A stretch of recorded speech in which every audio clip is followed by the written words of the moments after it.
Hi everyone. In today's tutorial, we will show you how to combine two charts in TradingView. This is a great way to compare different assets or time frames side by side for better analysis. Let's get started.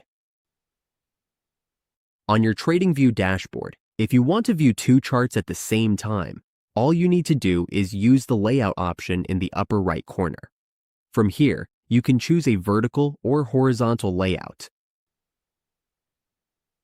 But before you select this option, make sure you have the right plan. This feature is only available to certain users. Only premium users can access this layout.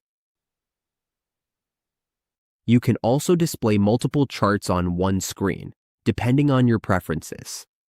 But if you just want two charts, simply select the two-chart layout with your premium plan. That's how we combine two charts in TradingView. With this setup, we can easily compare markets and make more informed decisions.